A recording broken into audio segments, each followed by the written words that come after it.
like I said, I have these big giant maps of some of this public land, and what I'll do is I'll plot out encounters or trail camera photos or glassing footage or whatever. Wherever I know where this deer's been, I call it, plotting their lines, and that's how I've gotten a lot of these deer killed. I'll put their dots on a map, and then I'll put a little tiny hash mark through that dot of which direction they've traveled, and then at the end, I'll extrapolate all that data and I'll extend those lines way out. And I try to find their origin, and that's where I hunt them. So right now I've got a couple deer plotted on this map. I got a deer plotted on this map, and I got a whiteboard with a bunch of goals and self-scouting points and stuff like that. So you must have to really trust whoever you let in that room. Yeah. It's really not good. I mean, I've got a babysitter here. Sometimes I've got contractors here, and no one's allowed in this room.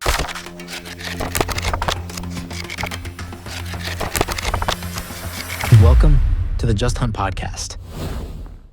All right, everybody, welcome to the Just Hunt podcast. This is number 45, and tonight we have Ty Jennings on. Welcome to the podcast, Ty. I appreciate it, guys. I'm looking forward to it. Yeah, so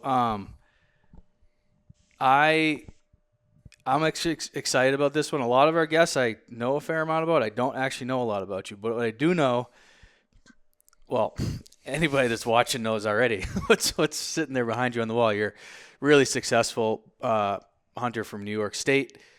How this kind of came about, and I don't know if you know this or maybe do, but I was thinking about some of our guests, and I was like, man, I don't hear a lot about guys from New York State. There's a few of them I know of, but that are like consistently killing really big deer. There just doesn't seem like a ton of them. Now, there's the guys in the big woods and like the Adirondacks you hear about, like Todd Mead and what's his name? The tracker. Can't believe I'm drawing a blank. Joe Donito. Jim Mast, some of those guys, which there's a lot of content out there in them, but I don't hear a lot about it. And so I was talking to Eric Hansen. He's one of them, obviously, but he's part of our group, and we've had him on. I'm like, hey, what other guys out there are like really getting done in New York State and on like big deer and being consistently successful? Because I just don't hear about a lot of them. And I'm sure there's a lot. Maybe you don't hear about them. They fly under the radar. And so your name came up, and I was like, bingo. And I checked out your socials, and I was like, oh yeah, this is perfect. So, if you have a wall like that behind you in New York State, you're doing something right, something really right. So, excited to get you on and kind of hear your story and how you're doing it. And, hopefully we can all learn something.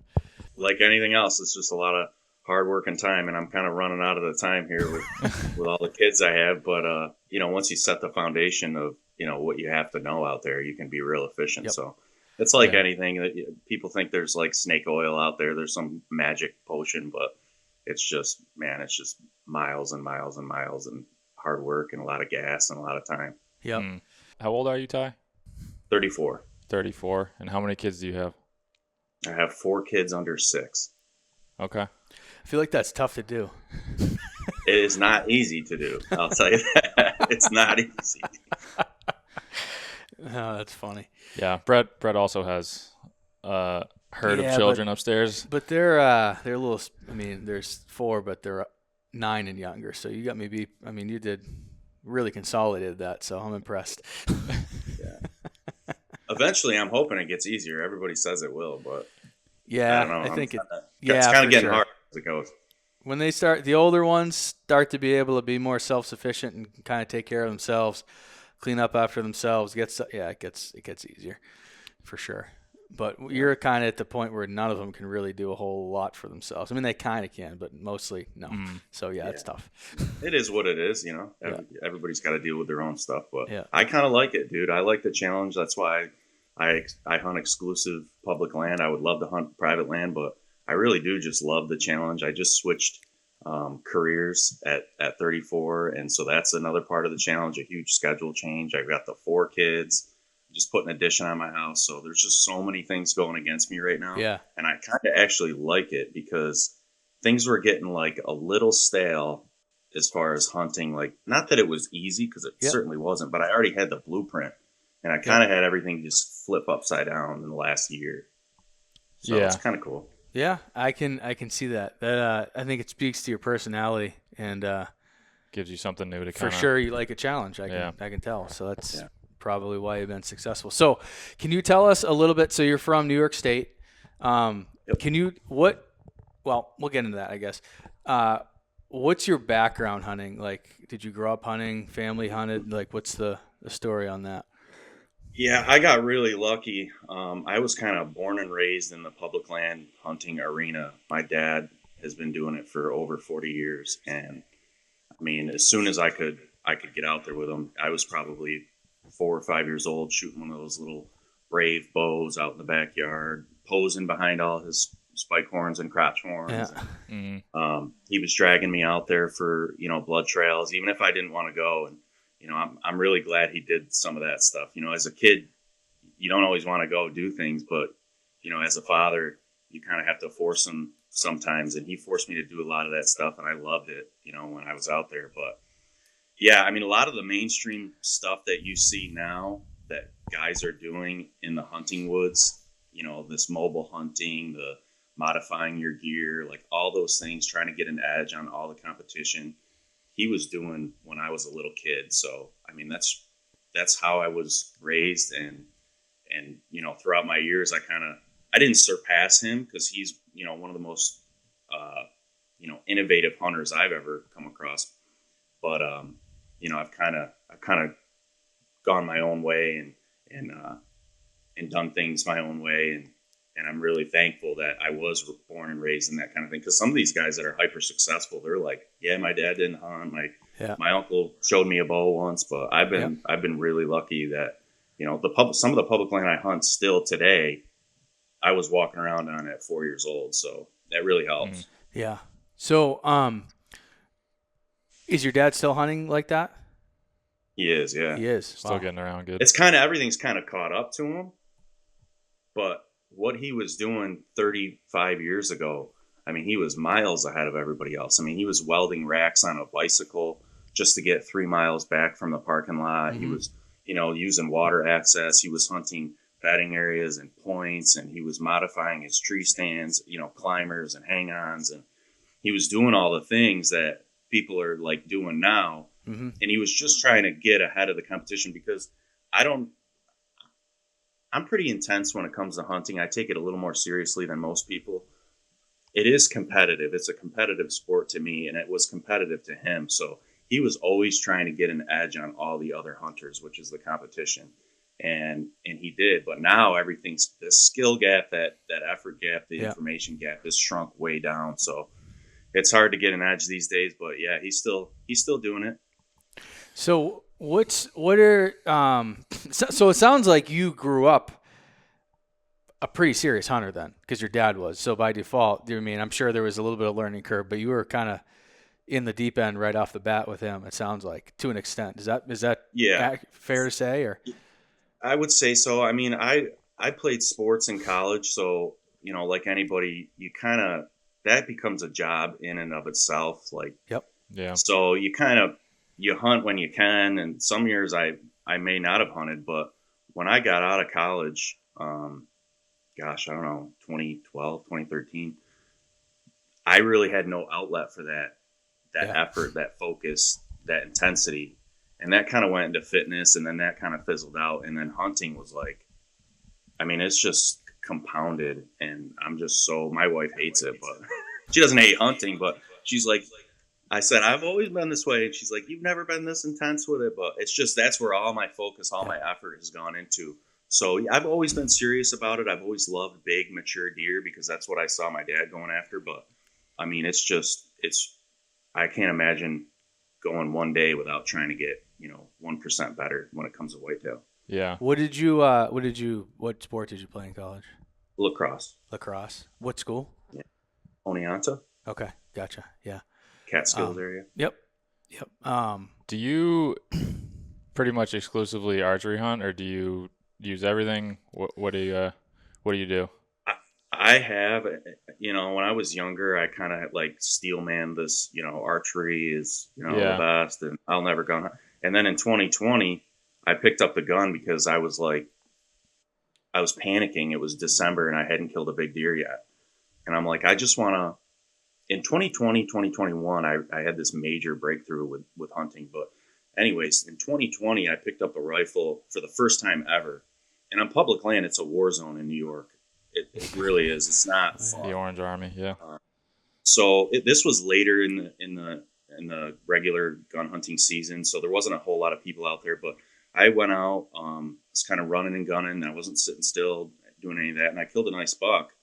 And I was like, man, this is so much fun. Like, what was I thinking not picking this thing up and hunting with it? But I primarily archery hunt. That's what I'm passionate about. I'm super, super passionate about archery, separate from just hunting. But no, I'll pick up a rifle if I get to that point, I don't have a deer killed, or maybe if I'm going on my second tag, I'll pick up a rifle and a muzzleloader. I think it's great. Yeah. Mm-hmm. I can relate to both the things you said. First is channeling that intensity and that work ethic, that competitiveness to an extent from college athletics and hunting. I did the exact same thing. It was like, I was quicker than yours, I think, but it was like the next day I was like, I'm done with this. And now it was like really like like a fast transition. Awesome. And then also the bow hunting thing, because I did a very similar thing for almost like 10 years. I was like, I don't want to gun hunt. And then about 10 years ago, I started again. And now it's funny because I'm kind of like drifting back more to bow hunting. If like, not that I've bow hunted the whole time, but I kind of like really, I'm kind of going back to it. So I can see, I think it's about also just where you're at in life, right? You know, if you just want to bow hunt and that's where you're at, that's cool, right? Like it's the challenge. If you're like, hey, I think I'm going to pick up a gun, that's awesome too. I think people get really caught up on the gun versus bow thing. And it's like, yeah, if you're hunting and doing what you love, then who cares? Yeah, and that kind of goes along with what you had said, Ty, about having less time now that you have kids that are all kind of at that stage. So, like, what have you kind of done differently in terms of kind of getting the best bang for your buck out of your time when you're able to get out? Yeah, it's been pretty difficult.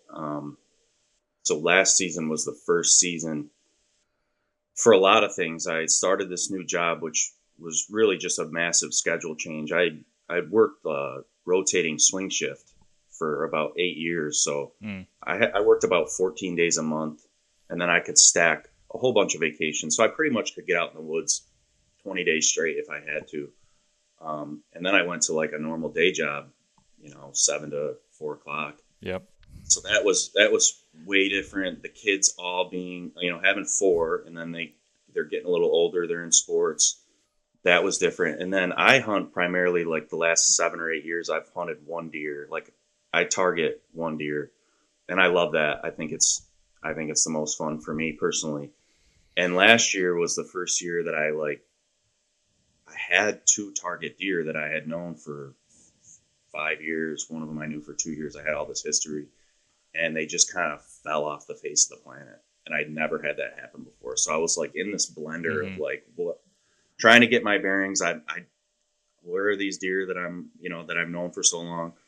But in terms of what I've had to do is I've had to really like focus on more properties, more deer than I like to focus on, and just kind of flowing like water out there. Like I can't put all my eggs in one basket like I used to on one deer. Now I have to kind of like, am I going to hunt this deer for, these 2 weeks? And should I shift over here because maybe my chances are better, even though this deer I have more history with and it would be more rewarding. But I've kind of just had to flow, and I don't love it. I rather have one particular deer to chase, but it's not always going to happen, apparently. And that kind of, I had a little bit of a rude awakening this past year. I did kill a nice deer, but it wasn't like a deer I had 3 or 4 years of history with, which is what I like to do. I think we need to back up quick because as you're talking, there's some things that are going off in my head. So can we talk about okay, 2 things. Have you just hunted New York, or do you hunt other states as well? Just New York. Just New York. Okay, that's perfect. So New York's pretty diverse, really diverse actually, from top to bottom, east to west. What type of landscapes are you hunting? Because sounds like you're finding some older deer, which is not the easiest thing to do in New York. And maybe, like I said, unless you're in the Adirondacks, like 5 miles in, that's a different story. But for the most part, that's not easy. So what type of landscapes are you hunting? Yeah, I have some criteria, or else I used to. Everything that I thought I knew, like as far as like rules, have kind of gone out the window this last year. But some of the criteria that I had to find these older deer was like bigger parcels. But Okay. I'll answer your first question. It's everything. Like you said, New York is so diverse, and I mean, it depends on what you think of in terms of big woods, but like some of these guys like out in the Midwest think 3,000 acres is big woods. Yeah. You know what I mean? So like of contiguous forest. So I'll hunt like large chunks, 1,500, 5,000 acres, a lot of it contiguous, some mixed ag, a lot of river bottom. I mean, you can throw ridges in there from deglaciation, these north-south running drumlins. So, I mean, I have it all. I have big swamps. I have big timber. I have hills. I have bottoms. So I used to like prefer certain things, but now I'm like, wherever the big deer is where the big deer is. I don't care if he's on the side of the road in a hedgerow. That's where he is. But like you said, it is hard to find old deer in New York. It's really hard. But when you find one, in my opinion, especially if they're 5 years old or older, I mean, you can really hone in on them. They're there for a reason. Yep. They're probably in like a pressure void, and you can probably find where they're going to be in daylight pretty easily when they're that old, in my opinion. So when you're finding them, is it a numbers game where you're casting a wide net, checking all different types of areas, whether it's ag, hill country, big woods, swamps, or do you have like you kind of said, a blueprint where you're looking for specific things and going to each of these, finding these spots that have these different factors and checking one by one by one?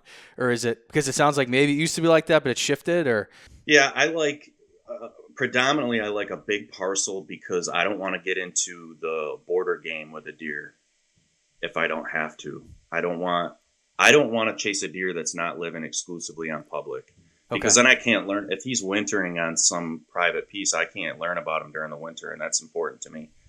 And so I always tried to stay away from that. I tried to stay with big parcels, and then I would learn them and hunt them for, if they're big enough, they're going to hold a 4 or 5 year old, at least one of them every year.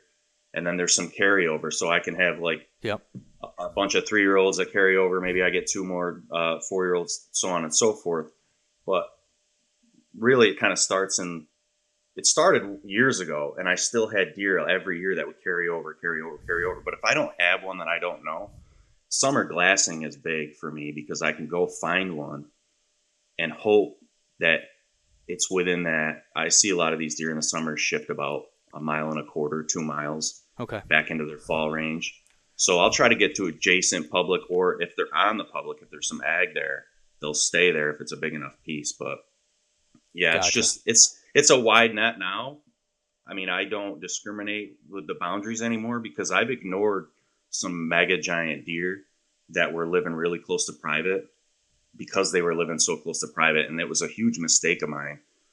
I should have went after those deer, even if they're on public for 10 days a season, it's still an opportunity. But so that's a learning for me is, don't discriminate if they're that close to private, because you still have an opportunity on them. So I'll check everywhere, small pieces, large pieces, but I tend to like the larger ones because that history, I can add that history up with a deer through every season of the year. That's a good answer. Super interesting.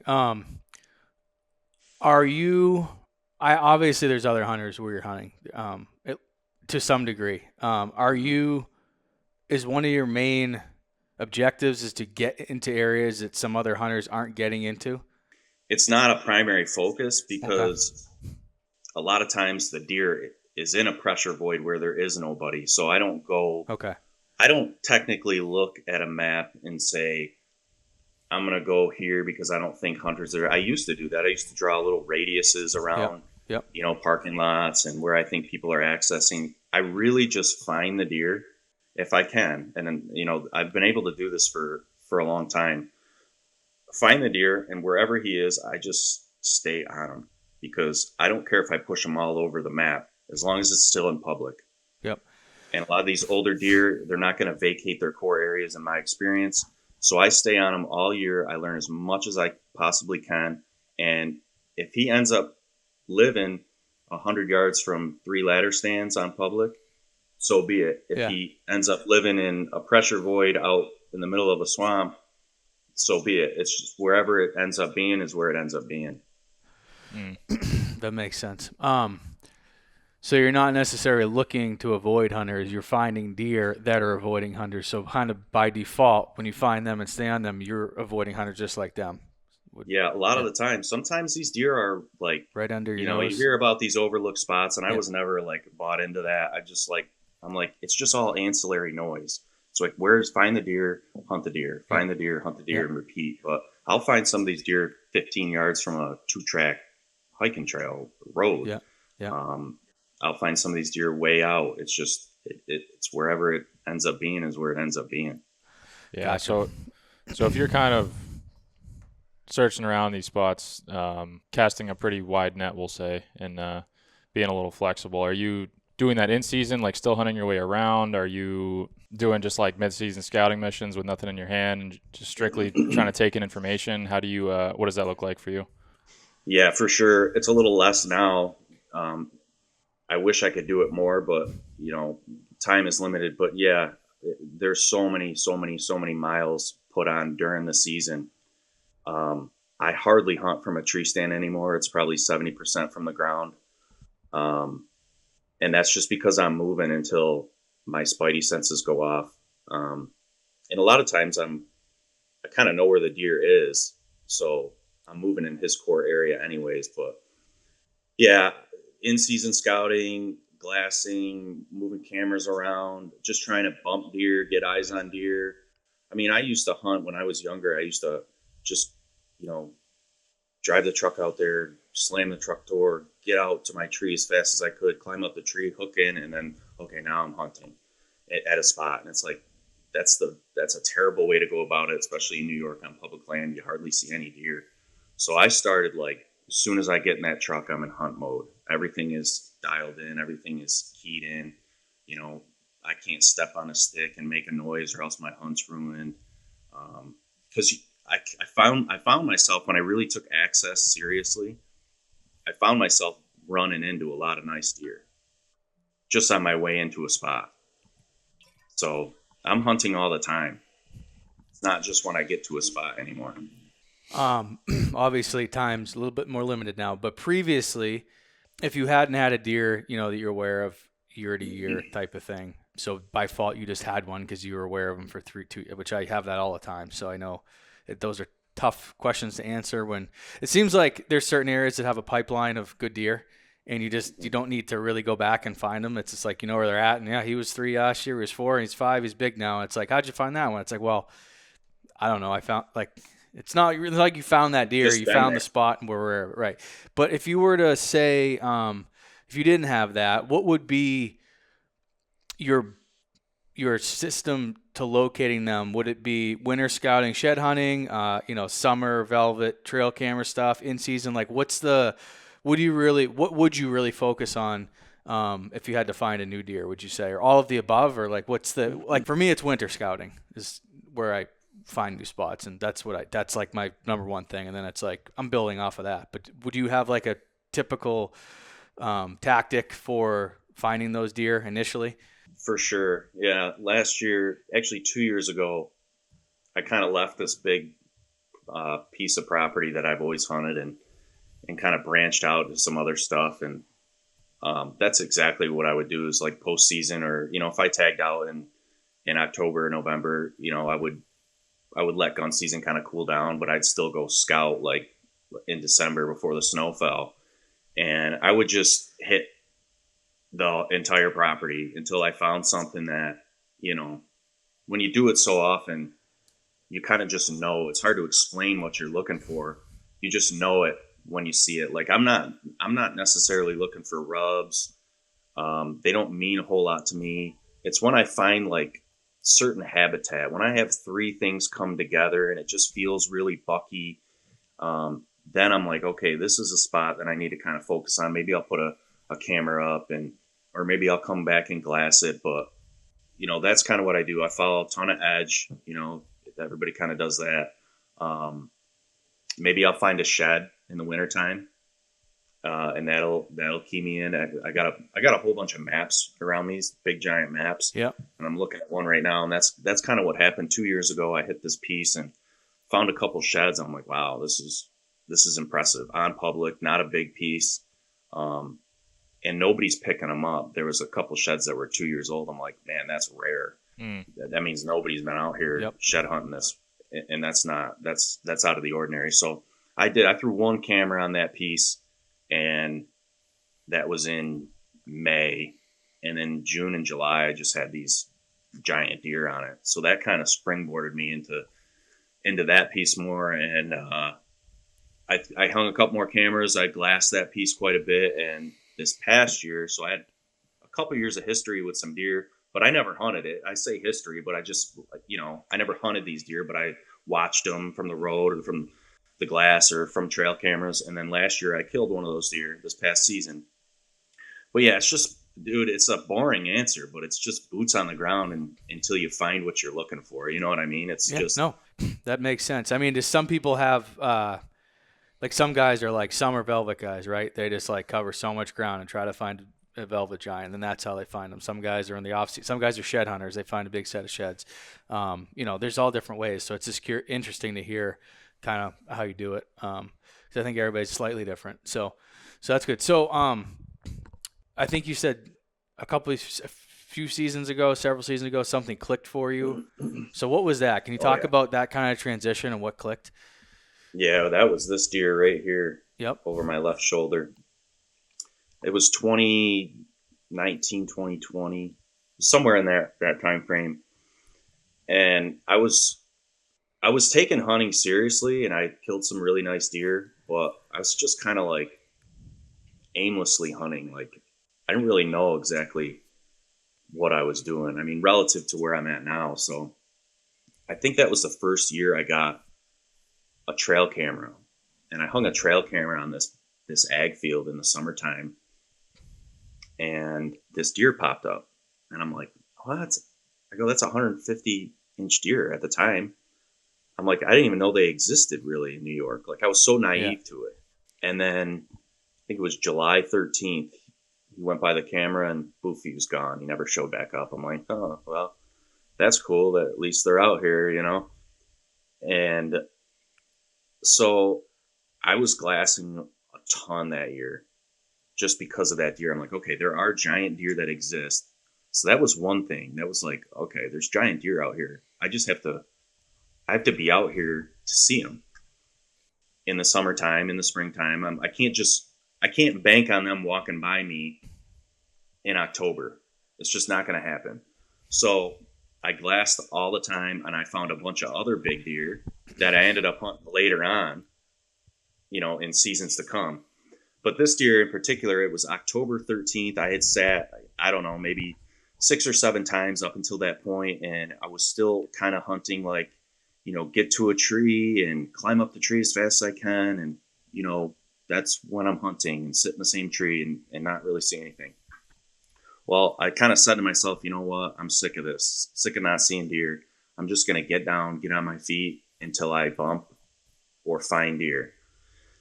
And I remember I was going through this buckthorn thicket. It was like this buckthorn patch that kind of met up to like a thin strip of like canary grass in this river bottom. And then there was some crack willows, and it was just a bunch of stuff that came together in one spot. And there was a small scrape about this big on the ground, about a basketball. So nothing big, right? But it's early October. So I put a camera on it, and that night I had my first kid that year, and I was at a restaurant pushing my kid out in the parking lot in the stroller, and I get a thing on my phone from this cell camera that I just hung, and I'd never used them before, and it's that deer. And it was over 2 miles from where I had glassed him and got him on trail camera in the summertime.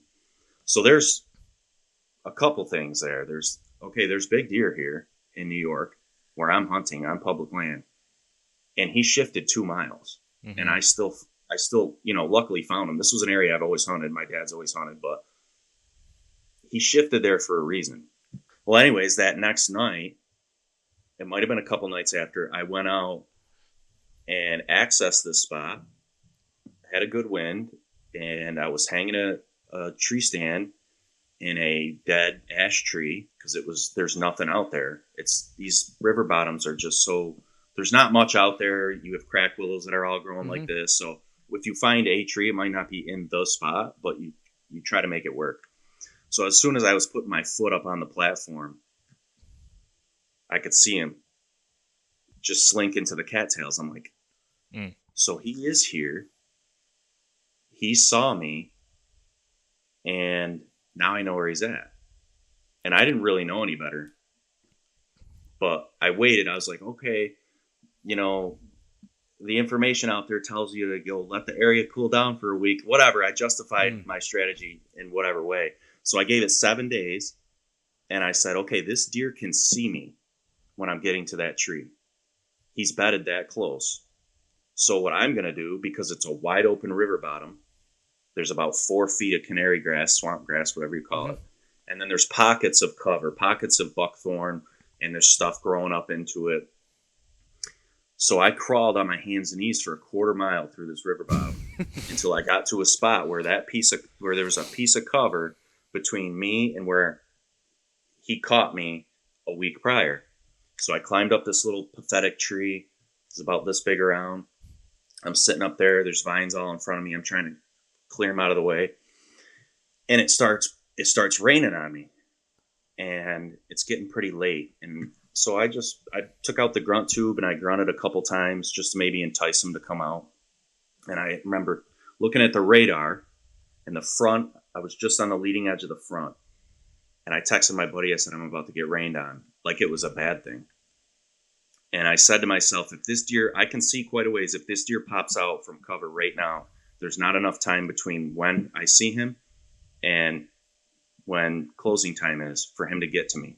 So I got out of my tree stand, left everything there. I was low enough where I could just kind of hop out real quick. And I started going towards where I thought he was. And so it's wet. I have all this noise cover. I have a good wind. It had started raining by then? It started raining by then. It wasn't pouring, but it started raining. So I had this big piece of cover. It might have been 10 yards by 10 yards.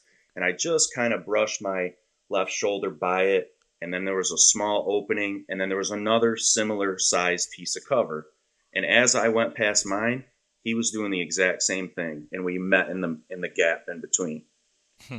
So now I'm 8 yards away from that deer on the ground. And he's preoccupied looking at where I was. And so I pull my release out. I'm on a knee now. I draw back. I shoot him. And so I'm like, and I figure he was preoccupied with those grunts that I had, let out 15 minutes prior. And he was making a scrape when I shot him. So there was just so many things that I learned from that deer. And so I've killed several 5, 6, 7-year-old deer since, using rain, using access like I used against him, creative access, unique access, staying on the ground. Killed a lot of these deer. I killed that deer on the ground, that deer on the ground. Just so many things I learned. The rain, the access. This deer's going to shift 2 miles. A lot of these deer shifted very similarly on public land. It was just kind of an epiphany type moment. And, ever since I've been like, it's just one of those things, man. It's like, you can't get these things from podcasts. You can't get these things from magazines. It's like, you just need to live it. Mm-hmm. And, so yeah, that deer really, really launched me into the rest of the success that I've had recently. One thing that stuck out to me in all that was at the beginning when you had that initial encounter a week before you killed him, and you bumped him out. Were you in that moment like super frustrated, like, oh, I just screwed something up? Or did you look at it from a more analytical side? Or did it take a little bit of time for the emotions to kind of go down and then you could look at it differently? I know at the time I was so bummed out because, traditional thinking is you bump a deer, he's gone, right? Right. Into the next county. If I knew then what I know now, I mean, I would have been licking my chops, because if I get a visual on a 5-year-old, 6-year-old deer in daylight during the season, I mean, I'm not going to say he's dead, but he's as close to dead as he's going to be because now I know where he is in daylight. So, I mean, waiting 7 days was a mistake in my opinion. I should have went right back after him. And I've done that with a couple of these deer, but yeah, at the time I was frustrated. I just didn't know any better. And I was frustrated about the rain because I didn't know any better.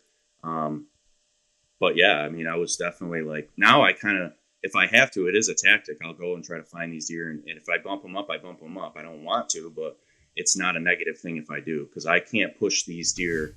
In my experience, I can't push a 5-year-old deer out of his core area. Yeah, I think that's super important because, like you had said, typically the thought is like, oh, you bump him and he's gone. But being able to like look at that from kind of take a step back and say, okay, what can I actually learn from that, and then use to try and kill him. So I think that's really cool. How far did you kill him from where you bumped him? 40 yards. Really? Okay. So Yeah, he was very close. Seemingly in a super consistent bed. Or yeah, that's another bed. thing is that he taught me, and I've used the same blueprint on a couple of these deer, including this one, is he set himself up in like a funnel, like the apex of a triangle. And I can justify it. I don't know what these deer think, but the way it was set up was he had a hard edge of a buckthorn thicket, and he had a hard edge of reeds and cattails that kind of met at a point. And everything in between was open river bottom with pockety cover, but it was mainly like he could see a long ways. And so any predatory movement would be funneled down those sides to a point. So he does not have to cover a large swath of area. Any threat is going to come right from in front of him and funnel right to him. And he had a backdoor escape route. He could have gone a couple different ways, but yeah, that deer did that. That deer did that. But on the inverse, he had a point of timber go out into the river bottom, and he was at the very tip with a hard edge behind him. Yep. So a lot of the stuff in front of him in that triangle was like dead ash and really thick stuff that nothing would travel through. Everything would travel down the edge to a point. So these deer, in my opinion, my experience, they're funneling movement to them. And when I can find a deer, I love that because it's not always like that. Some of these deer live inside the timber, and that drives me nuts. But when they're like at these apex points, like fingers or whatever, I love that because I can really manipulate that kind of spot. I can use any wind, especially if I have 360-degree access, and I can really screw them up. I can play games with them. You know, I like to get these deer, like, if I don't get them killed the first time, which I never do, but I can encounter them, I'm going to anticipate that they're going to set up on me next time. And I'll come in the back door or the side door because I think they're set up on that first access point. So I like to do that. But when they're inside the timber, it's a little tougher because, you know, there's not those defined points that they're betting on all the time. So would you say your favorite time to kill them is October? Yes. Okay. Is that when you scout an area or you find a new buck, is your planning, your thought focused on that time frame? Is that what you're like, okay, I think in October I can kill them? Is that kind of how you're thinking? And then how does that change during November? Yeah, I definitely like to focus on October just because I think like everybody, they know that they're just the most patternable at that time. I personally don't see these deer leave. If they're in a spot in October, they're set up there for the rut. They don't leave and go live in a new core November 2nd. In my experience, they do, you know, their travel routes do extend way farther, but you know, I get a little nervous around October 26th, 27th if I don't have one killed because I know that deer's going to start traveling, but he's still going to come back to that hub. So yeah, I like early October. Just because, you know, the pressure's not really on him. If I can find one, I can probably find him in daylight, and he's probably in a small, tight little area. He's not going far. So, I mean, white oaks, if we have them, that's the only thing that'll kind of draw him out of a core. But otherwise, if I can find them in September 30th, October 1st, October 2nd, I mean, they're going to be right there. Would you say you're more focused on where they're bedding than where they're eating that time of year? Yeah, definitely. Unless it's a white oak drop. Yep. They'll kind of shift out and set up on that. I mean, some of these deer can't resist and it gets them killed, but I hunt with where there's some ag, and I don't focus on it because it's just too far from where they're bedded. These deer are tucked away into security cover for whatever reason, whether that's just instinctive, that's where they want to be during the rut, or there's pressure. I don't know, but I don't ever kill these deer anywhere near ag. It's usually a couple miles away. So do you think that some of these deer are destinating at ag eventually during the night and then coming back to this, or do you do so Absolutely. How far have you seen deer move on a daily basis to get to ag, but then return to a bed they're a safe zone, would you say? I would say like an average would be like 3/4 of a mile, but Okay. I mean, I've seen them go 2 miles. Like that's nothing for them, in the middle of the night. But yeah, I would say average is 3/4 of a mile, which isn't terribly far.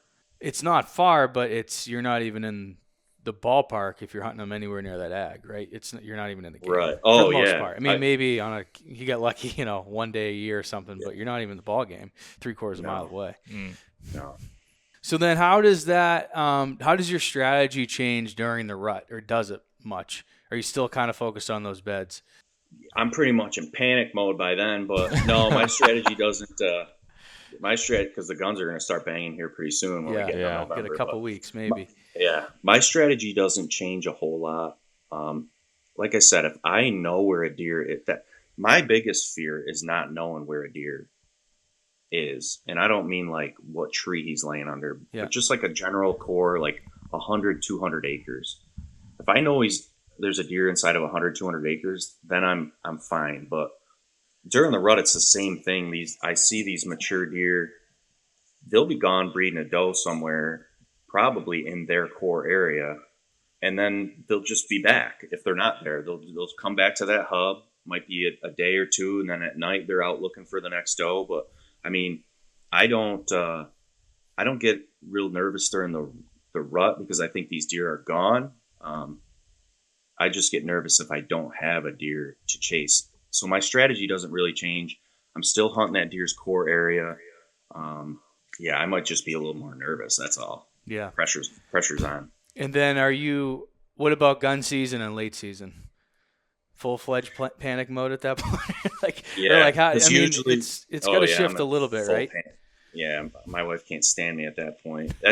But luckily I haven't, I'm planning for this to happen at some point, but it hasn't happened in the last 7-8 years where I haven't had one of my target deer killed by gun season. Okay. So I'm planning for it to happen because odds are it's going to happen. But yeah, usually I'm back to work by now, so I'm really panicking. There's gun hunters out there. So it's just kind of like if I can get out, when I can get out, my strategy changes quite a bit because now if I do have a bow in my hand or I have a gun in my hand, I'm on my feet way more trying to actually bump into one of these target deer. I'm not necessarily setting up on like where I think this deer's bedded because now it becomes a little more sporadic inside that 100, 200 acres. He's not going to be laying in the same spot all the time, or inside of 10 acres all the time. So I'm just on my feet way more. I'm using weather to my advantage way more. I'm out there way less, but I'm just at that time you can, especially if you have a rifle, if you can see them, you can shoot them. So it's like really put the miles on big public land like that. So some of these spots, sounds like very specific spots. The 2 deer behind you were living in October when you killed them. Were they both in October? I mean, the one on the left, your right shoulder looks like an early season cape. So I assume that was early too. He was actually in November. Oh, okay. He was early October. Okay. This was a first couple days of October. Okay. But a lot of them are October. Okay. So so they're in specific spots, and then the rut comes, and it seems like they're still there, but they'll leave and they come back. They're more sporadic, less consistent there. But during gun season, do you see them double down on that spot, or are these spots that maybe aren't getting much pressure during bow season, but during gun season they're not? They're like, how do you see that shift in that behavior as the pressure starts and as the season goes on?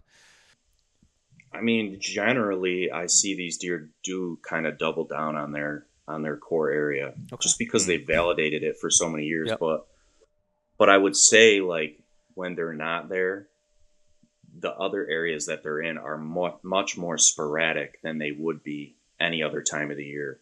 So you might get a deer who lives in, let's say, 10 acres for most of the fall.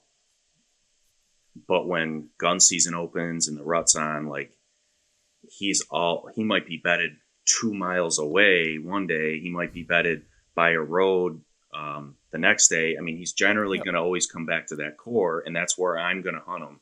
Okay. Yeah. Because even like some of these travel routes, I don't have much luck sitting and waiting for a deer by chance to come by me. So the odds are in their core. The best odds are in their core, in my experience. Okay. That makes sense. With that, especially since you said that you do quite a bit of ground hunting, and I guess it might work to your advantage better now that you only have weekends off. But I'm just thinking of, if you're consistently going on the ground, leaving a bunch of scent around, obviously I'm sure you're shifting a little bit, but is that something that you're not super concerned with? I know you said you kind of change up your access routes and things like that, but is that even in your thought process, or not really? Yeah, it is.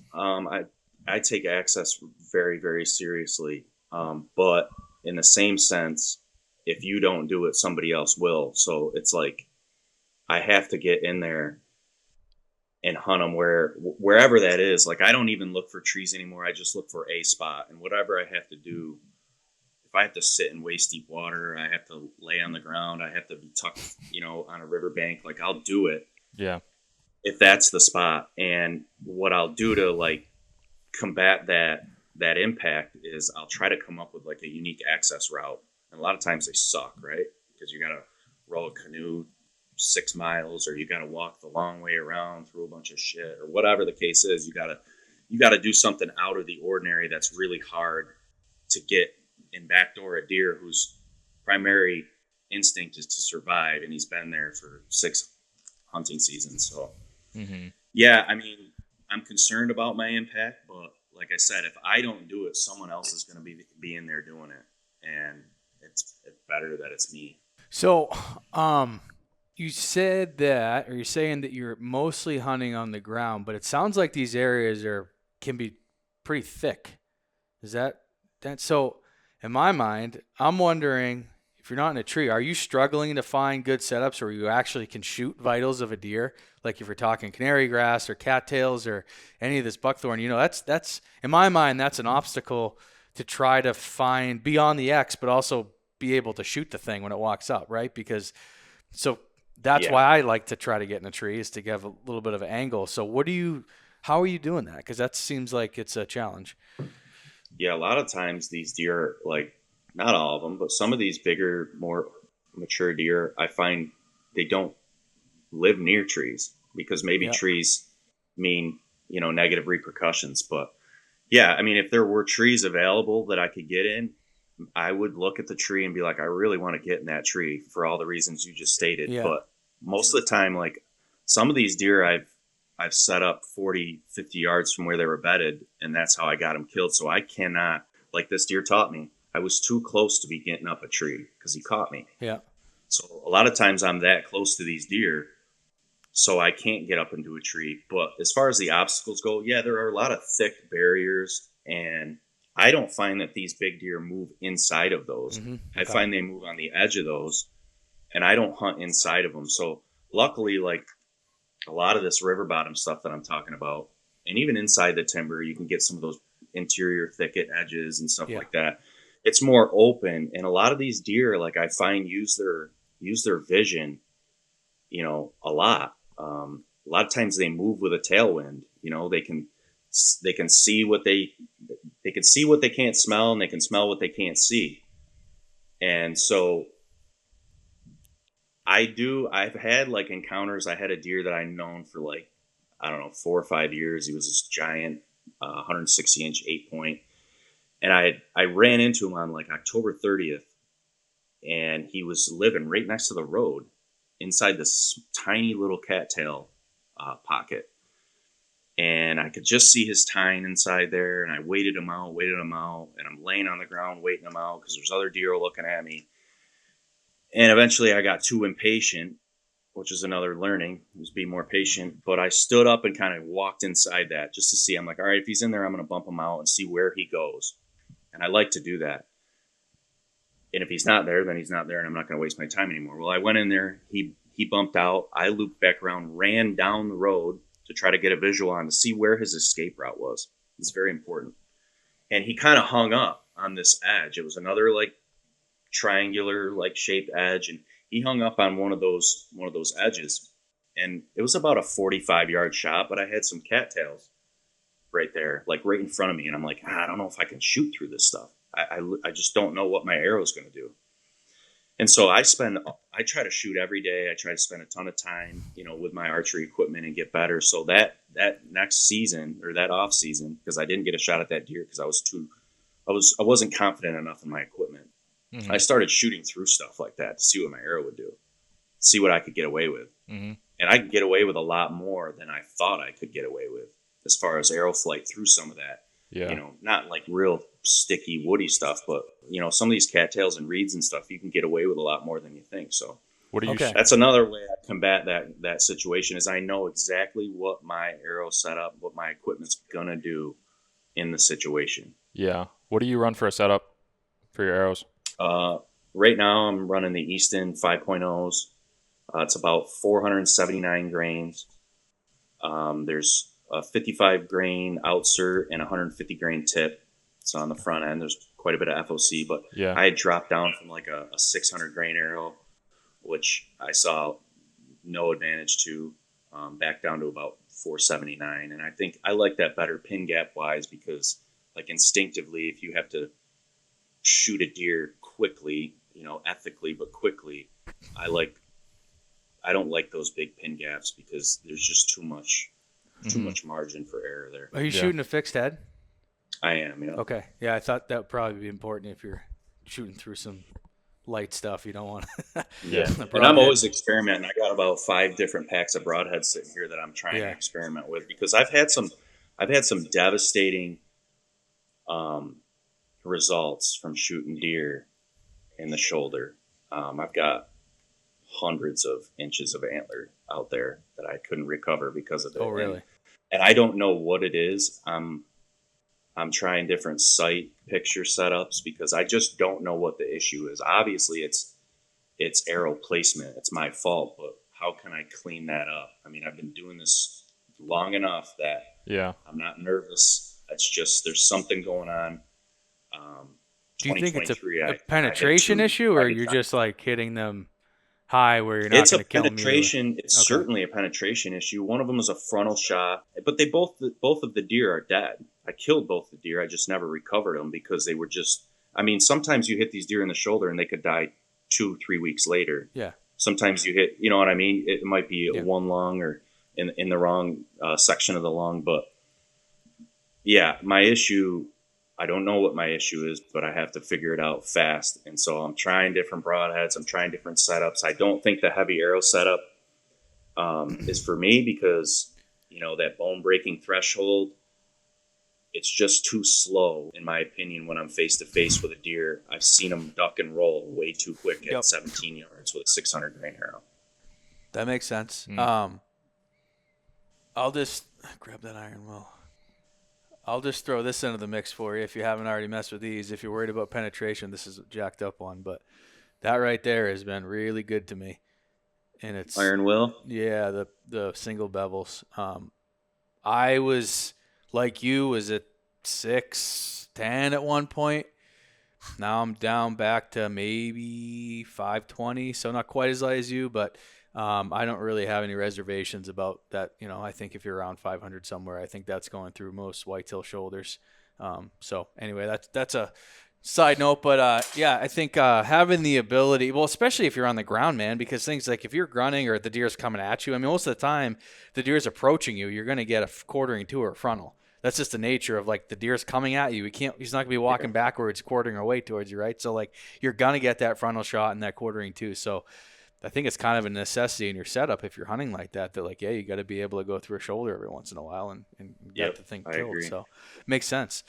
Yeah, I think as far as that stuff goes, as you start to like define and refine your strategy and your style, all that stuff you start to really fine tune and come up with something that really works good for you and in the situations you encounter. So let's talk a little bit, if you can, about your setups on the ground. Are you like standing? Are you sitting? Does it just depend on what's going on? Are you wearing a ghillie suit? Are you wearing face paint, face mask? Like what's the, like we know friends with Zach Fahrenbach from the Hunting Public, and he's like the ground man, and he goes like crazy with like, his whole bow is spray painted and he's wearing a ghillie suit and he grows his hair out super long and like he's like real into it. But are you taking those measures, or do you just take more of a simple approach? I don't go that far. I mean, it depends. It depends on the situation. If I think I know where I'm going to end up, then maybe, I might think I need a ghillie suit and I have one. I'm always wearing face paint. Yep. I don't like a mask at all. Yep. And my face is just too light and there's too much of a glare. So I'll just dull that way down. But yeah, I mean, these setups are the more creative, the better. I just love it. It's like an art to me. So like I said, I mean, if I have to dig a hole in the middle of a river bottom, I'll do it. I've sat in waist deep water waiting for a deer. I'll stand up the whole time if I need to. I mean, I'll just do whatever it takes. And I've done all those things. So yeah, like, this deer here, he's a 6-year-old deer. He's, not a giant antler deer, but, he was living on like he was living in a place where if he went in there, there was only one way coming out. Mm-hmm.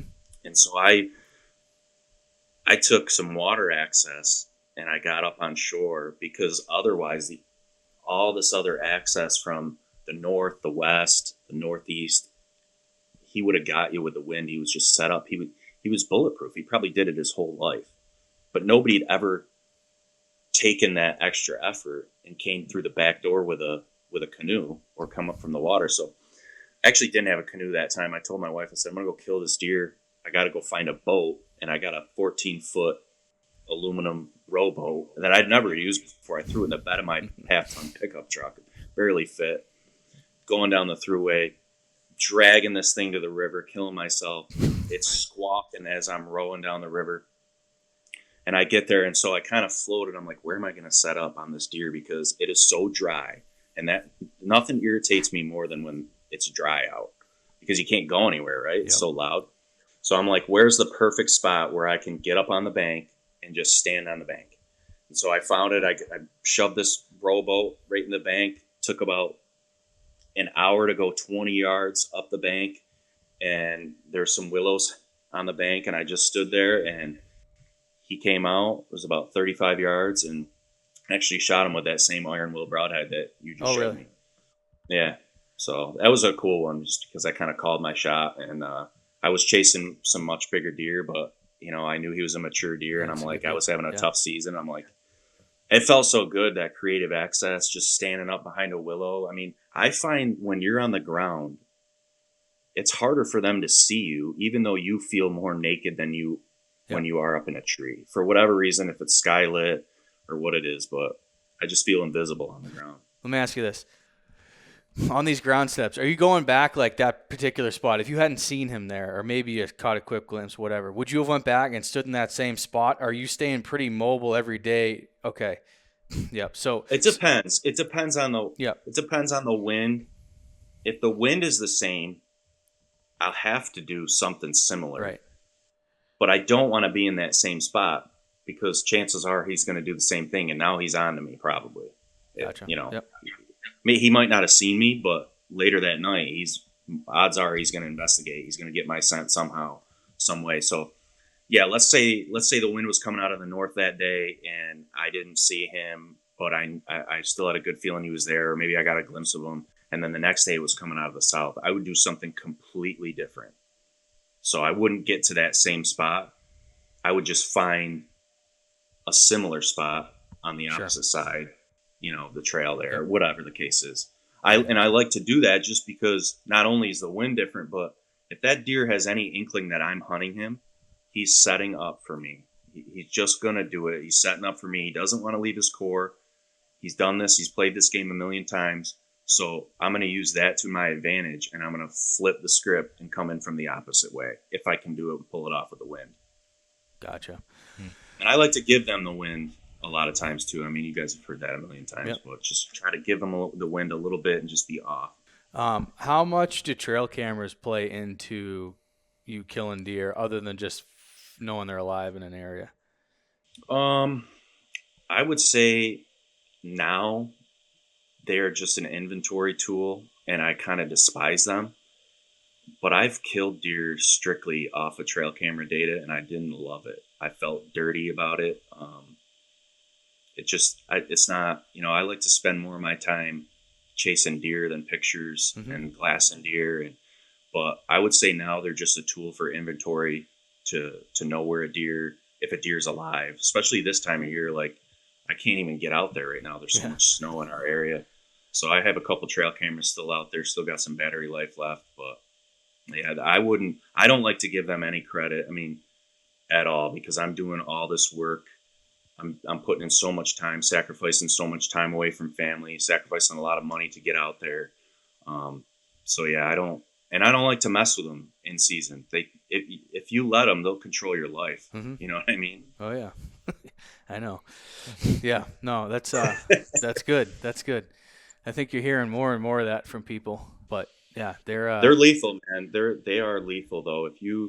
If you run enough cell cams in the right places, they can kill deer for you. I don't care what anybody says. I've had it happen. Yeah. Oh yeah, for sure. Yeah, they're a double-edged sword for sure. So, okay, I get a pretty good picture now of how you're doing it. It makes a lot of sense. I know you said I know there's pressure, but you said it's not maybe affecting you, but I'm trying to think how to ask this. At any point, are you using other people in their hunting habits in your strategy? Or is that not, like, because of the stuff we already discussed? I know I kind of already asked this in a different way, but is that really just not doesn't really tie into what you're doing? What you mean by it. I mean, I not currently and not in the past. I am starting to I always try to be objective, and I'm always trying to learn. And, I've heard more and more lately, it used to be if there's hunters, there's a lot of hunters over here, the deer are going to know that, and they're going to kind of skirt just outside of that, and maybe you should avoid that. But, speaking on the whole trail camera thing, it kind of seems like if there's a group of hunters in a parking lot, they're probably running trail cameras, and they probably know that there's something big there. So I'm still trying to navigate that whole thing. I mean, I try to ignore it, but at some point, yeah, using hunters to my advantage, whether it's to, kind of avoid their presence to get on a deer, or it's to say, hold on a second, there's the same 5 or 6 guys here every weekend. Maybe there's something big there. Yeah. Maybe I should take a look. I haven't ever really paid much attention to it, but you hear more and more people talk about that kind of stuff. So do you ever run into issues like getting beat to spots or anything like that? Or you're going to go in and there's somebody, or is a lot of the stuff you're doing not off the wall, but outside of the box enough that you're not running into that a lot? I haven't the last 10 years or so. I do see a lot of hunters out, on the public land. I don't necessarily run into them very much anymore. They're just, like I said, I like bigger stuff. So, there's more space, but there are plenty of years, 10, 15 years of hunting where I would see more hunters in a season than deer. Just because, the population, the deer density, the hunter density is just, there's quite a bit in central New York. So I run into a lot of hunter sign for sure. and I really don't love that, but it's public land hunting and it's competitive. I mean, it always has been, right? We've been killing each other over game species for hundreds of years, so it's in our blood. Yeah. So give me this. So October, November rut, we'll call it archery. I'm going to ask you a question after this, but related to that, this popped in my head. We'll say like November gun and then late season. How would you rate the pressure in those areas of the season and in the places that you hunt? You said late gun season, early. Well, like October and then like archery rut, and then like obviously it turns into gun season the second half of November. You know what I mean? Like how does that? Yeah. There's hardly the pressure in bow season. Now you can hunt with a crossbow all year in New York, so that's changing. Yeah, for sure. That was my second part of my question, by the way. It's about specifically about crossbows and if it's changed because of that. But yeah, it's definitely changing. I mean, e-maps have changed everything. Crossbows have changed everything, in my opinion. People just get into places they've never dreamed of getting in, prior to e-maps. But yeah, I mean, archery season, I don't see like a whole lot of hunter presence. They're there. And those guys are usually the good ones. Those are the guys, like, especially if a guy's getting way out into a river bottom, it's not easy. Yeah. When that stuff's standing up, if they're out there, they're taking it serious. And if they have a crossbow in their hand, I'm real nervous. Because, this past year, I had a 7-year-old deer that I had known since 2020 that I was waiting for December to hunt. And he got killed. I'm pretty sure by a crossbow hunter, and that same guy has killed another 5-year-old of mine. And this is the first time I've ever had that happen. Yeah. Like these big deer that I used to have by myself are getting taken out by some guy. So he's beat me to it. I got to adjust, but yeah, as soon as gun season hits, the pressure's astronomically higher. And then, at 9:30 opening day, there's 30 people driving every woodlot. Yeah. And it kind of peters out, but then you get that constant flow of, one guy on a Tuesday, one guy on a Wednesday, one guy on a Thursday, and they're on their feet for 5, 6, 7, 8 miles with a gun. And they get into all the places because they can get out of them now with e-maps. Yep. Yeah, that makes sense. You talked about some things that you do differently now that you than when you kind of first started, say like 5, 6 years ago. Do you have anything from like this year specifically, or kind of that you're in the middle of a transition, something that you are thinking a little differently about, or that you might have been thinking about going about it the wrong way? Yeah, there's quite a bit. One of them is adjusting my expectations, which I don't want to do. I expect to be able to find and hunt a 5, 6, 7-year-old deer that I've known for the last 3 years every year, and it's not going to be probable every year. So adjusting my expectations is one thing. Is that because there are not as many out there, or you just don't have the time you used to? Or both? Honestly, I think it's both. It's both. Okay. It's too early to say, in my opinion, if there's not as many out there, but I'm like really looking at that because people are so efficient now. There's so much information. The state gives you every opportunity known to man. The barrier to entry on public land and be successful is as low as it's ever been. I think it's a shame, but that's just my opinion. So with that, I don't know if there's less. It's too early to tell, but it's starting to really feel that way. I'm starting to, like you said, you can get into a spot where it's almost like a pipeline every year. My pipeline's kind of running dry in some of my spots, and I've never seen that. So I don't know if it's just a cycle, a natural cycle. I don't know if I'm too lethal, like in some of these spots, because that's kind of new. Like I've been in these areas for 20 plus years, but I've only been this lethal for 7 or 8. So I don't know what it is, but yeah, I got to adjust my expectations a little bit.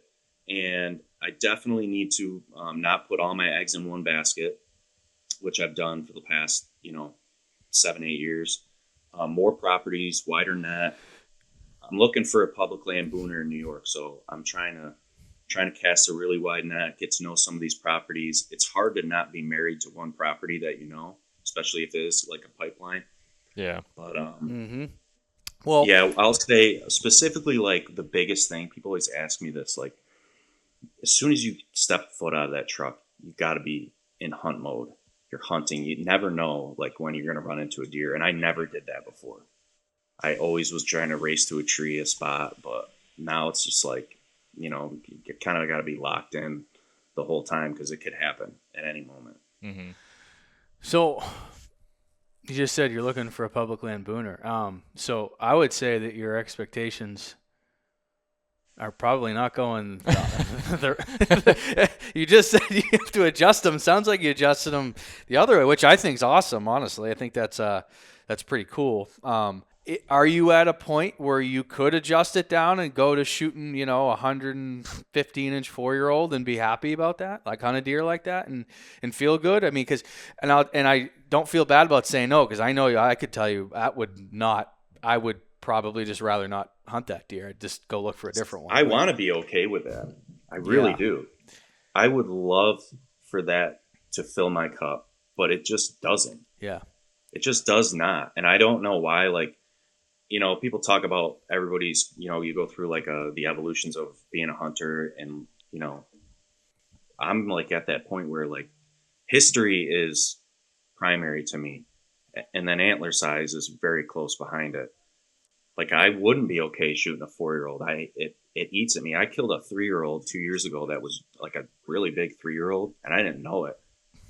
I had no clue it was a 3-year-old, and I can't get over that. I will never get over that, because that's a deer that I took. Like, that would have been a mega giant deer at 5 years old on public land, and I killed it. You know what I mean? It's weird saying it because I want to be happy about it, but it's like, that's just my. Well, yeah, It's what you want.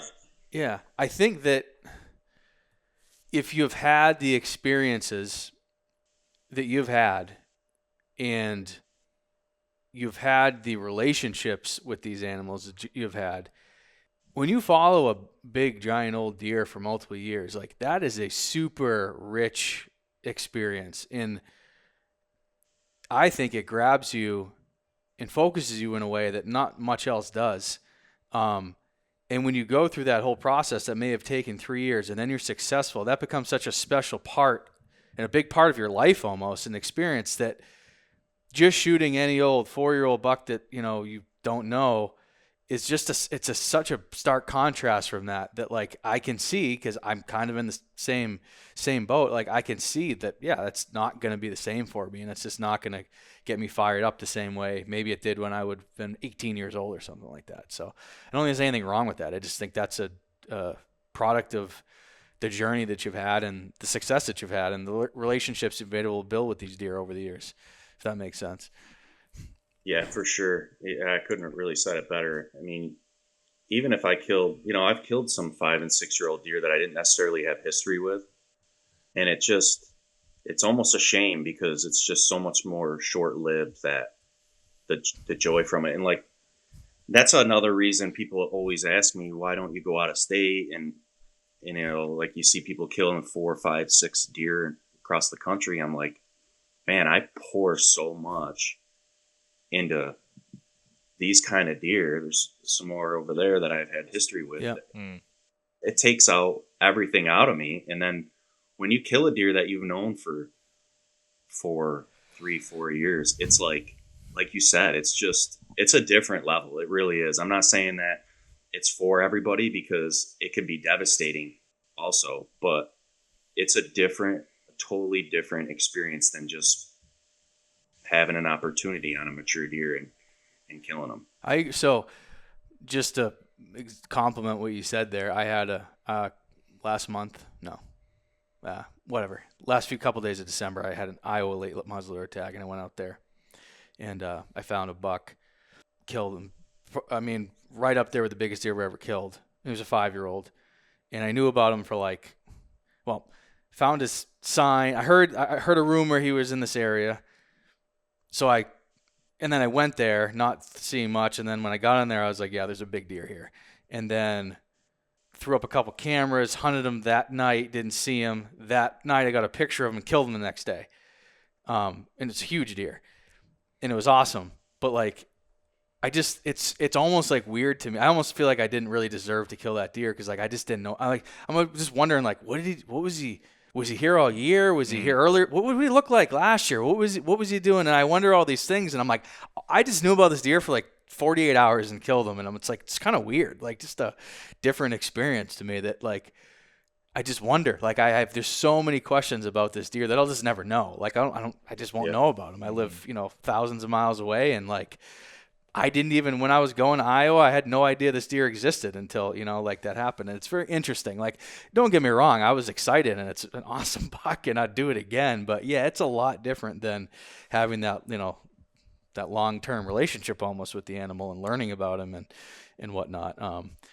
I can see, I can see that if that is what really you gravitate to, then yeah, I don't know, I wouldn't want to travel either. I'd want to, unless you could obviously go, a couple states away or somewhere you could get consistently and develop that. But like, yeah, I can see why you wouldn't do that either, because you're not going to get that, if you're traveling halfway around the country for a week or a long weekend or whatever. It's not realistic to have that relationship with them. Yeah. Yeah. That is awesome that you got that deer killed, but it's like, not everybody understands it though, because they haven't had the opportunity, or they chose not to chase one particular deer. Right. Because I don't know. I didn't start by saying I want to chase one particular deer. It just kind of happened. And then it happened again and again and again. And it's like, that's what I'm like, I don't know. It's really weird.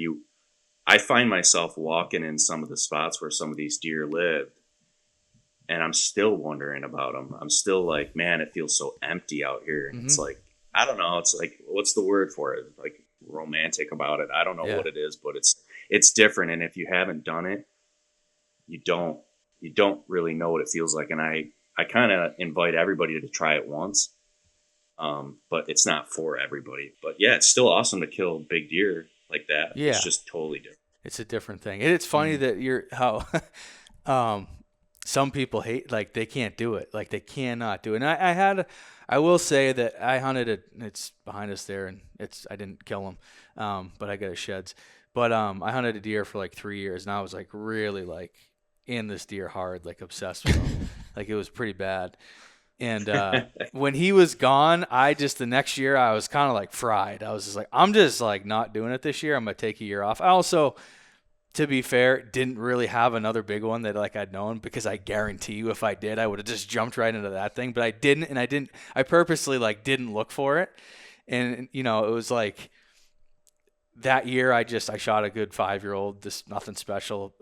Found out that I did have a couple years of them, but like it wasn't a recognizable deer that after the fact, I was like, oh shit, there's a picture of him 2 years ago. I didn't even know I was aware of him. But so that wasn't like that. And then next year, since I wasn't really actively trying to do that, I didn't really have a relationship.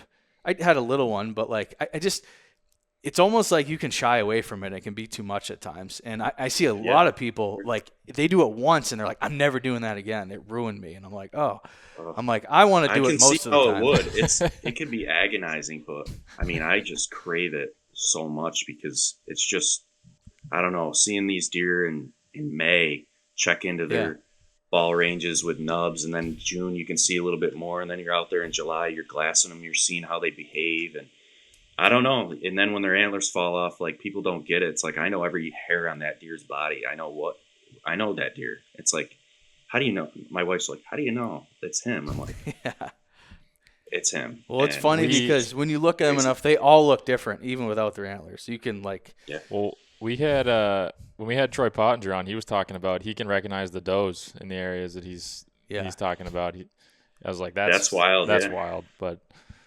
yeah.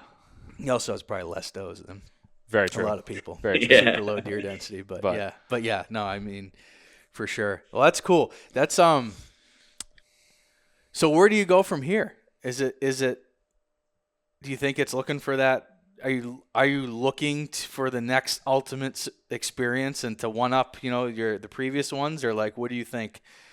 What's your gut telling you? I have a couple deer that I've got history with, some of them that I'm building history with, and that's kind of what I'm focused on now. That's like counterintuitive to my find a booner on public land plan, but I just can't like we said, I can't shy away from the history. So like I said, I have these big giant maps of some of this public land, and what I'll do is I'll plot out encounters or trail camera photos or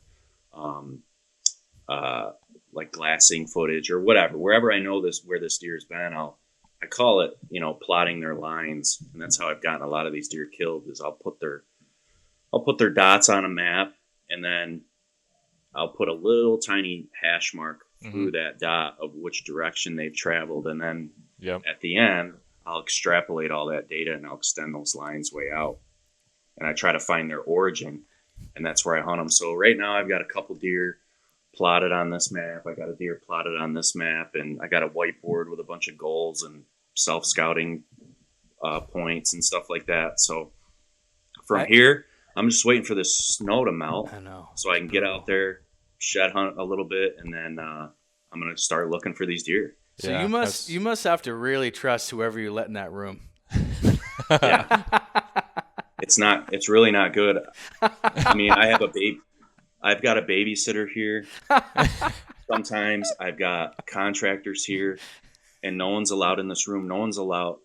You guys get it because you're hunters, but like I caught my wife. I'll tell you a little quick story. I caught my wife one time saying the name of a place I hunted. We were at like a family get together, and I heard her saying it, and I'm like, she's like, it's just my uncle. And I said, yeah. And she's like, he doesn't even hunt. I go, yeah, but all his buddies who he's going to go golfing with and all the guys on the work site, my niece's husband kills big deer over on this spot. I'm like, I can't ever. My kids don't know where I hunt. She's not allowed to say where I hunt. No one's allowed to look at these maps. Yeah, it's not good.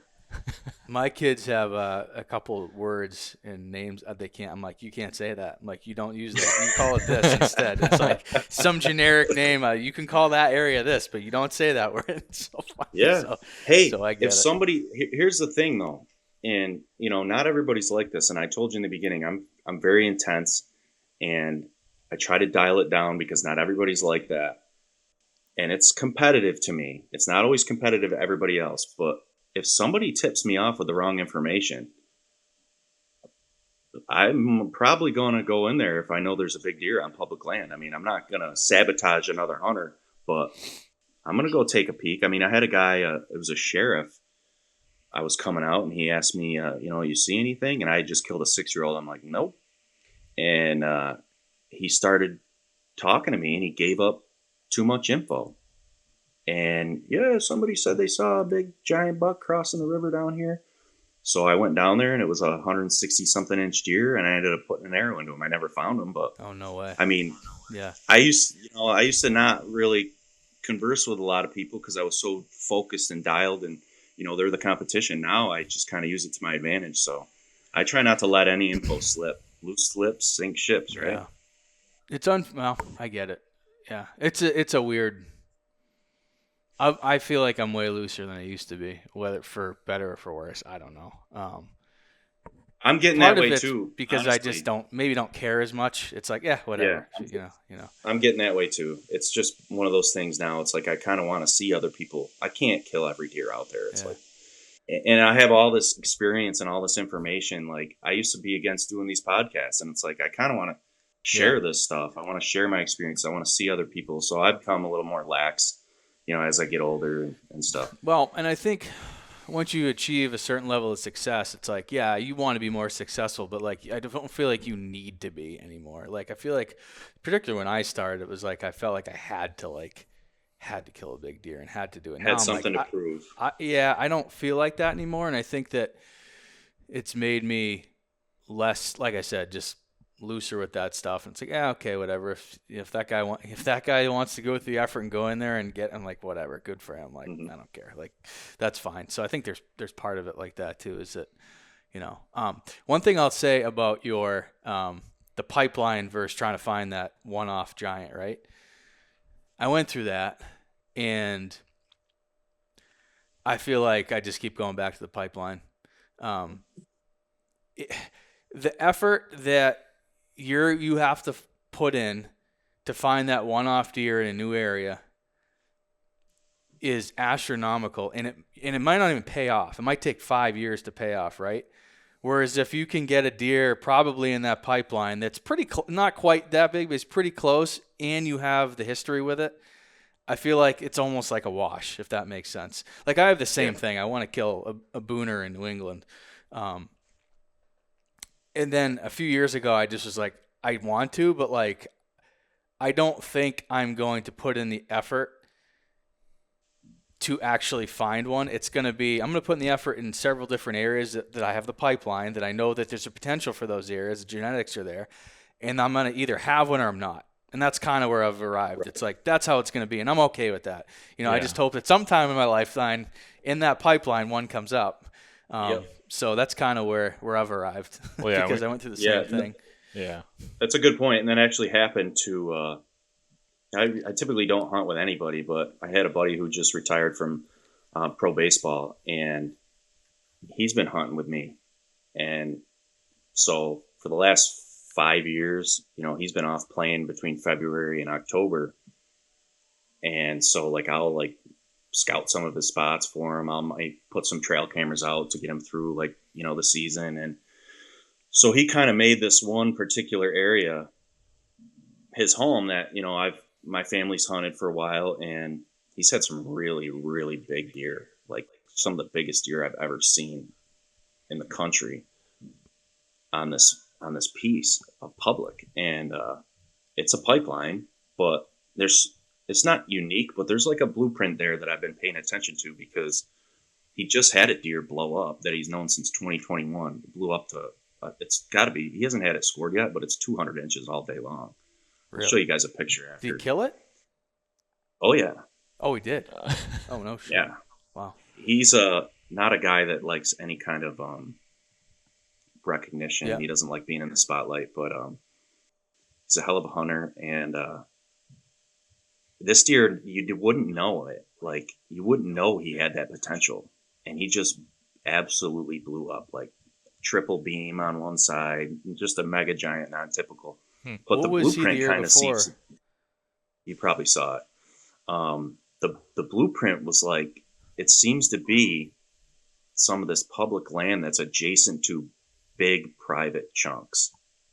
You know, there's a lot, at least in my area, in ag country, it's like 3 or 4 farmers that kind of own everything. Mm-hmm. And they might let their son-in-law hunt, you know, all their land. But so you're getting 150 to a 250 acre chunk, or an 80 acre chunk, or a 90 acre chunk that only one guy has access to. Yep. The public's being hunted pretty hard, but these deer on the outskirts of this public have no pressure, and they just grow to be giants, and then they end up on that public land every once in a while. You know, it might be half their life on public land, the other half might be on some of these. But that's what happened, is he had a pipeline, like you're saying, and he's just waiting. You know, he wasn't waiting for the genetics, but the genetics just happened to produce one of those booners. And so I'm still waiting. I don't have the same, I'm super close to where he hunts. I don't hunt it anymore. That's his spot, but I don't have the same genetics, but I'm waiting. It'll happen. So that's interesting that you said that, because we've talked about this all the time, is the genetic pockets. So you're even seeing in that country different genetic pockets. Major pockets. And they're like, so it's like there's a hard line. It's so strange to me. And that stuff is fascinating. It doesn't get deer killed. Like I'm fascinated by a lot of information that doesn't get deer killed. And I try to get it out of my head, because I don't have the same mental bandwidth as I used to when I was younger with no kids, but it's still very fascinating. I see small chunks where there's a lot of palmated deer. I see chunks where there's, you know, a lot of really tall, tight rack deer. I see some chunks where there's a lot of non-typical stuff going on. And it's very, you know, it's not random. It's very, very recognizable genetic traits. Yeah. The more I pay attention, and it's not just like in any particular area of the country either. It seems like it's everywhere. And more people I talk to, I realize it's like a real thing. And like, man, if you find one of those pockets, you better hold on to it. Like, cause they're not like, they're not everywhere. They really aren't. Why is there no crossover? That's the weird thing that I don't get. Like, and I think maybe there is to an extent, but I mean, it's very strange. Stays, Like I have a pocket that like it consistently has like, I'd say 150 to 160s type deer in it, which is far above the average for most of the area that I'm in. But like, I don't know that I've ever seen one over like 165. So it's like, it's a good pocket, but it's like a minus genetics, but it's not an A plus. And I always think to myself, like, why? I know there's been 170, 180 inch deer alive within a few miles. Never there, but it's weird. It's just like there's pockets that have like, and there's like different tiers, it feels like, and it's very strange how it works. But yeah, if you find one of those pockets, we try to speculate all the time. Where like my buddy's like, maybe the soil's better. I'm like, it's not the soil. There's just no way, because all the stuff that we're hunting is so close together. I mean, it's like, you could just cross a road. That's sometimes the boundary of those pockets. Oh yeah. And so I really think it's just I think it's a pressure thing. And it obviously an age thing too, but I mean, I don't know. There's the doe families don't really move too much, right? And that's 50% of your genetics there. I think that's it. I think it's the does. I don't know. I wish there was more crossover, because, you know, I'm married to some of these spots that are capped out at the 150, 160, like you're talking about. They just don't get bigger. And that's that's your 1% of the 5-year-olds. A lot of the 5-year-olds, like the 130s. Yeah. You know what I mean? But you're not complaining about 150 inch deer, but you're like, it'd be cool eventually to see one of these 180s. Right. Like, when is it going to happen? It's funny how that is. I mean, I've had so many deer in that pocket that they like, I see him at 3 and 4. I'm like, ooh, this one could do it. And it's like, nope.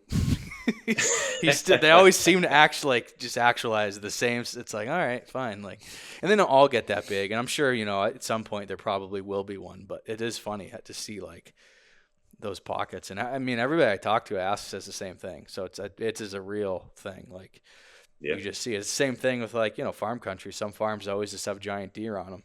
And it's like, why? I don't know. They do. They got the right mix of. I think it's mostly genetic, and I do think it's driven by the does more than anything. So it makes you wonder if you could cycle those does, would that make a difference? I don't know. I mean, probably a lot of those does. I definitely think it's the does. I mean, I don't shoot a whole lot of does just because there's so much pressure. On a lot of these pieces. The locals and all the other hunters, they do a number on the does. But yeah, I mean, it's funny. I killed a deer. My first buck I ever killed in 2005, and I was 13 at the time. You know, he was a nice deer, 110 inch 8-point deer, got me hooked, and it was in a particular spot on a piece that I still hunt. And then the year I got this deer on camera, I was glassing another really big 4-year-old all the time, and I have his sheds up here, and that deer ended up becoming like an authority figure to me. Like, this was just the most fascinating deer to watch. He was visible all the time, but his sheds are almost identical in every way, every angle, every curvature, every time length, everything to that deer I killed in 2005. Interesting. It's the most bizarre. I mean, antlers are like a snowflake, right? None of them are ever the same. Yeah. This deer was definitely from the same doe and buck lineage as that deer in 2005. And it makes sense because they lived in relatively the same area. But I mean, you're talking decades later. It's like, what are the odds of that happening? You know what I mean? And that's just that genetic pocket that you're talking about. It's gotta be. That really is. It's like, how do you even study that either? Like, I don't know. I don't think there's like a really good way to study that. Because like, how do you, I guess DNA, but even that, like, you can have bucks that are like brothers that are going to look totally different antler-wise, right? So like, it's almost like a observe. I don't know how you do it, but that is something that's been very interesting to me. And I'm very like interested in like, all right, where's the pocket? Like, you know, like it's hard to find them. Like, and then what I run into is, when you know about one, you probably know about it because another hunter made you aware of it, or you know. And then so I always struggle with like, A, that means there's someone that's into it that's there, and B, I just, like I said, sometimes feel a little. It depends on the situation, but I don't like to necessarily end up in a spot because of someone else telling me about it. You know, like this is just me. But if you're going in blind, it's really hard to find them. Is what I'm saying. You know what I mean? Yeah. Like it's really hard. Yeah. I'm just thinking about that. It's like I understand what you're saying. Yeah. And I don't disagree with the feeling that comes with it, but I feel like every spot you go, to some degree, there's some amount of information that you got from somewhere else that led you to that fact. So that's true. Okay.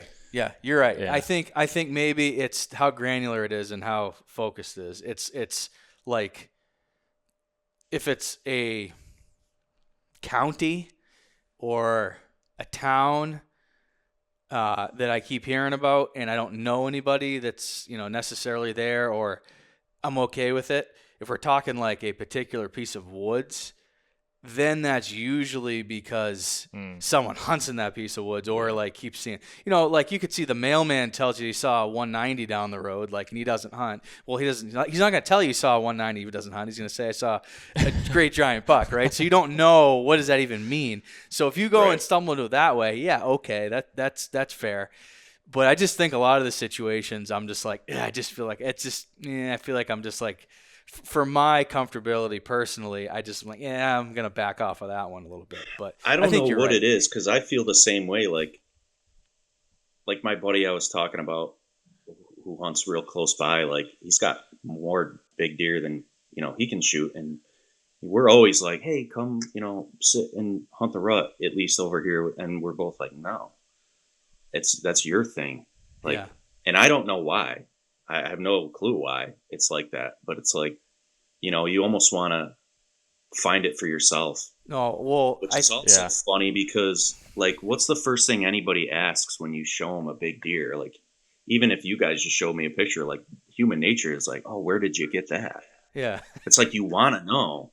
It's human nature. We probably did that when we were, in tribes. Like, hey, let me go get one too. But I don't know. It's like the treasure out there. You want to find yourself. You want it to be tainted. Somebody else, discovered it. I think first. that's it. I think that's it, though. I think it's that's what it is for me. I want to find a region or an area, and then I want to find the deer there, and I want to be like, I found it. Yeah. I found that treasure. I've like been scouting new pieces of woods, and I'm like, way the hell up on some mountain somewhere, and then all of a sudden I look up, and there's some old like rotten wooden steps that are nailed into a tree. I'm like, I'm not the first person.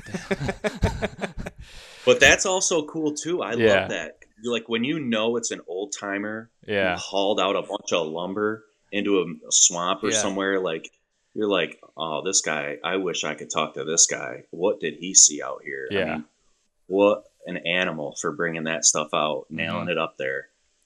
I mean, this is the spot now, and it was the spot 80 years ago when he put this up. Like, it's just cool.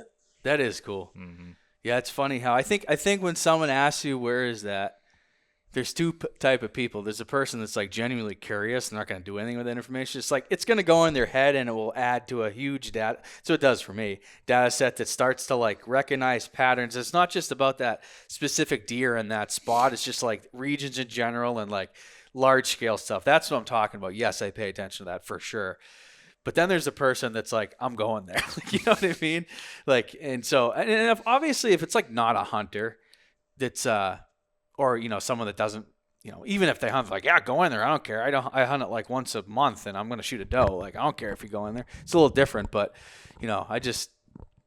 I'm very conscious of that, I guess I'd say, of just making sure that I'm not like crossing any boundaries. But yeah, I mean, they're so hard to find. Those pockets are just like, if you find one on your own, man, that's like you struck gold. It's pretty sweet. Oh yeah. And then when somebody ends up in there, you're like, oh. Yeah. Yeah. Well, half the time, I don't even think they know it when they, they just happen to be like, that's just where they hunt. And, they don't know any different. So that's funny. Well, you have anything else you want to touch upon or that we didn't already? I think that was a lot of good information. Oh man, there's so much. Or is there something that you think that maybe we should talk about that we did like bring up, like that's important to how you hunt or your philosophy on hunting, I guess? I mean, we touched upon, like, I think one of the most important things is, like I said before, it's like you got to really believe in every hunt, like to the point where you're taking every step seriously because the next one could lead to an opportunity. I mean, so many people, including myself, we'd race to a spot and that's when you're hunting. But I mean, there's so many times where you're not taking it serious enough, and you might blow that hunt before you even get to that spot. You know, there's so many opportunities between the truck and the tree stand. I mean, I've had them, and, you know, I wish I knew that 20 years ago, because I'd have so many more big deer killed. You know what I mean? It's like, and then the other thing is like, don't be married to a setup, a tree stand, or a spot. Like, there's nothing more effective, in my opinion, than being on your feet and learning how to do that. 'Cause that's a skill, is moving through the woods silently. And, you know, there's been plenty of times where I've rolled my foot over a stick, and I have to roll that foot back and reposition that foot. I mean, every step I have to make count, and that's something you learn over time, messing a lot of things up. So being on your feet, especially in New York, where there's not a ton of deer on public land, and just, you know, mixing it up. Don't get married to one spot, because on public land, you could go weeks without seeing a single deer. I mean, I've done it. Yeah, no doubt. Well, that's good. I think that was good. We don't often have people that are hunting public land on the ground with a bow. So that's cool. There's some good information there. That's definitely different than a lot of the stuff that we've covered in the past. So thank you for that. Yeah. That was awesome. I appreciate it, guys. It was fun. Yeah. Yeah. Thanks for coming on. All right, guys. Hopefully you enjoyed that one. Hopefully you learned something. I definitely picked up some stuff. So we'll see you on the next one.